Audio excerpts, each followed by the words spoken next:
ஆழ்வார் எம்பெருமானார் ஜீயர் திருவடிகளே சரணம். ஜீயர் திருவடிகளே சரணம்.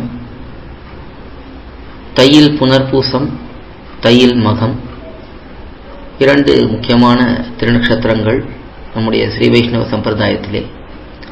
தையில் புனர்பூசம் எம்பாரினுடைய திருநக்ஷத்திரம், தையில் மகம் திருமழிசை ஆழ்வாருடைய திருநக்ஷத்திரம். எம்பாரும் திருமழிசை ஆழ்வாரும் திருவரங்கம் பெரிய கோயிலிலே ஒரே சந்நிதியிலே எழுந்தருளி இருக்கிறார்கள். அவர்களுடைய சரித்திரத்திலே ஒரு முக்கியமான ஒப்புமை உண்டு, சாமியம் உண்டு. அதே போல அவர்களுடைய அனுஷ்டானமும் உபதேசமும் ஒரு முக்கியமான ஸ்ரீ வைஷ்ணவ கொள்கையை காட்டுகிறது. இவை இரண்டையும் இப்பொழுது நாம் சற்று அனுபவிக்கலாம். திருமழிசை ஆழ்வார் நாராயண பரத்வத்தை நன்றாக ஸ்தாபித்து காட்டினார். நாராயணனே பரதெய்வம் என்பது எல்லா ஆழ்வார்களும் காட்டக்கூடிய விஷயம். ஆனால் திருமழிசை ஆழ்வாரோ அந்த நாராயணனை தவிர வேறு யாரும் அந்த நிலையிலே இல்லை என்பதை ஆணித்தரமாக எடுத்து காட்டினார். நான்முகனை நாராயணன் படைத்தான், நான்முகனும் தான்முகமாய் சங்கரனை தான் படைத்தான் என்று எல்லா தெய்வங்களும், உலகிலே எந்தெந்த தெய்வங்கள் எல்லாம் பெரிய தெய்வங்கள் என்று கருதப்படுகிறார்களோ அவர்கள் எல்லாரும் எம்பெருமானாலே படைக்கப்பட்டவர்கள், எம்பெருமானுடைய ஆணைக்கு கட்டுப்பட்டவர்கள் என்ற விஷயத்தை எடுத்து காட்டி, அதற்கு மேலே ஸ்ரீ வைஷ்ணவர்களாக இருக்கக்கூடியவர்கள் இப்படி இதர தேவதைகளை ஒரு காலத்திலேயும் வணங்கக்கூடாது என்பதையும் நன்றாக எடுத்து காட்டியுள்ளார்.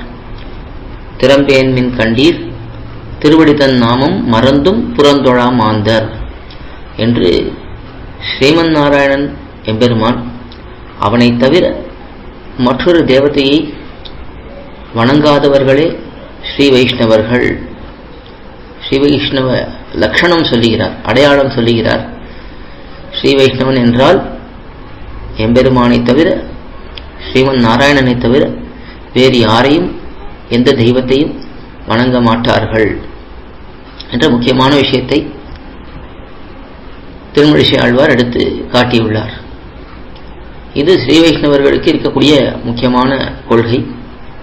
மற்ற தேவதைகளை நாம் ஒரு காலம் அவமதிப்பதில்லை.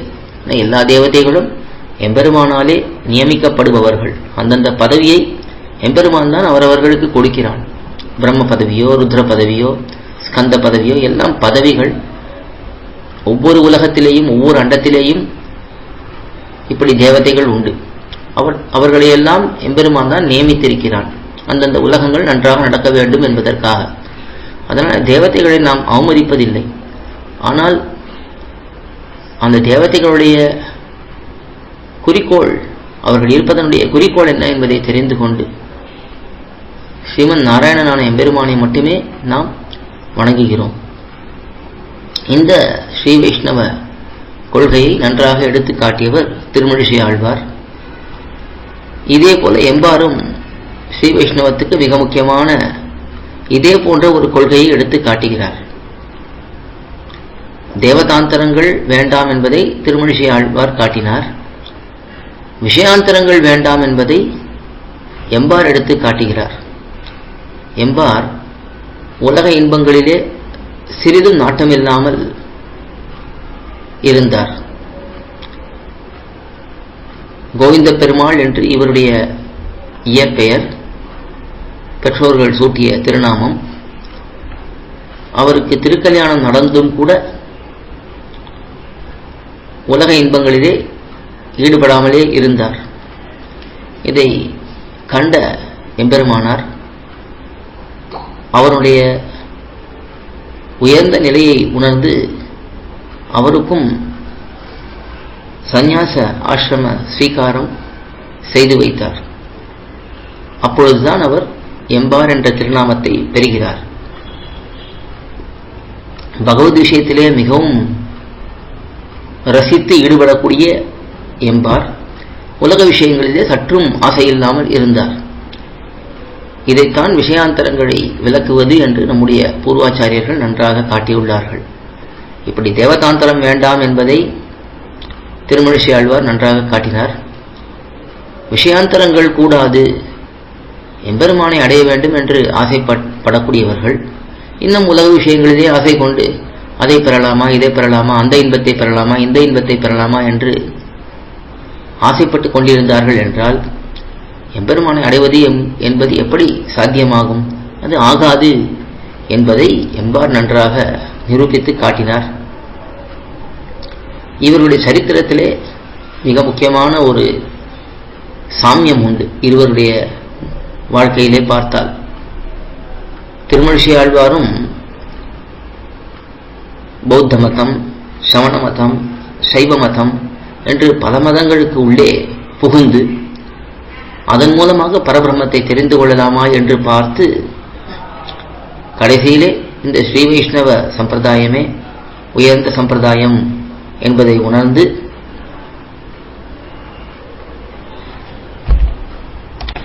ஸ்ரீமன் நாராயணனையே பரதெய்வமாக ஏற்றுக்கொண்டவர்.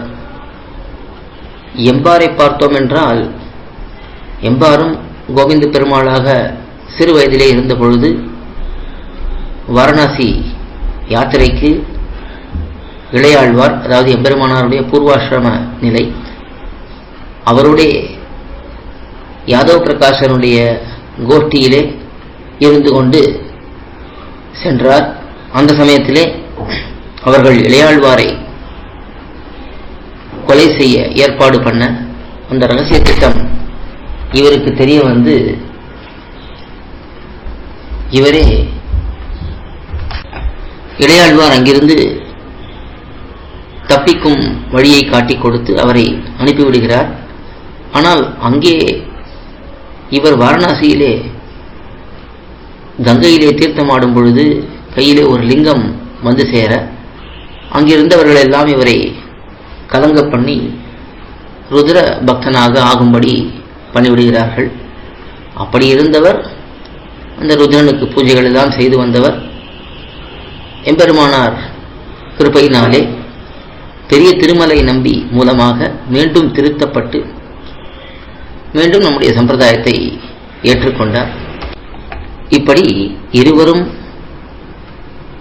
வெளியிலே பிற மதங்களுக்கு சென்றுவிட்டு மீண்டும் ஸ்ரீ வைஷ்ணவ சம்பிரதாயத்தை ஏற்றுக்கொண்டு அதிலே மிக உறுதியாக இருந்து விடாமல் நம்முடைய ஸ்ரீ வைஷ்ணவ சம்பிரதாயத்தை நன்றாக வளர்த்தவர்கள். அப்படிப்பட்ட திருமழிசை ஆழ்வாரும் எம்பாரும் சேர்ந்து எழுந்தருளியிருக்கக்கூடிய சன்னிவேஷம் ஸ்ரீரங்கம் பெரிய கோயிலிலே. அங்கே இப்பொழுது தை புனர்பூசம், அந்த உற்சவம் முடிந்தது. தற்பொழுது தையில் மகம் உற்சவம் நடந்து கொண்டிருக்கிறது. அந்த சமயத்திலே இந்த ஒரு அனுபவத்தை பகிர்ந்து கொள்ளலாம் என்ற ஆசையினாலே பகிர்ந்து கொண்டேன். திருமழிசை ஆழ்வார் தேவதாந்தரங்கள், இதர தேவதைகள், அவர்களை நாம் ஸ்ரீ வைஷ்ணவர்கள் வணங்கக்கூடாது என்பதை உறுதியாக எடுத்து காட்டினார். அப்படி வணங்குபவர்கள் ஸ்ரீ வைஷ்ணவர்களே இல்லை என்றே மிக முக்கியமாக எடுத்து காட்டுகிறார். அதே போல எம்பார் விஷயாந்தரங்களிலே மூக்ஷுக்களாக இருப்பவர்கள், மோட்சத்திலே ஆசையுள்ளவர்கள் ஈடுபடக்கூடாது என்பதை நன்றாக நடத்தியே காட்டினார். தான் எந்த விஷயத்திலையும் ஆசையில்லாமல் எம்பெருமான் விஷயத்தையே அனுபவித்து வந்தார். எம்பெருமானாரிடத்திலே மிகவும் பிரீத்தியோடு இருந்து பல கைங்கரியங்களை பண்ணினார். ஆழ்வார் எம்பெருமானார் ஜீயர் திருவடிகளே சரணம், ஜீயர் திருவடிகளே சரணம். கோயில் KOYIL என்னும் ஆப்பை கூகுள் பிளே ஸ்டோரில் இருந்தோ ஆப்பிள் ஆப் ஸ்டோரில் இருந்தோ டவுன்லோட் செய்து இது போன்ற சம்பிரதாய விஷயங்களை கேட்டு மகிழலாம். எங்கள் வலைத்தளம் koyil.org, KOYIL.org.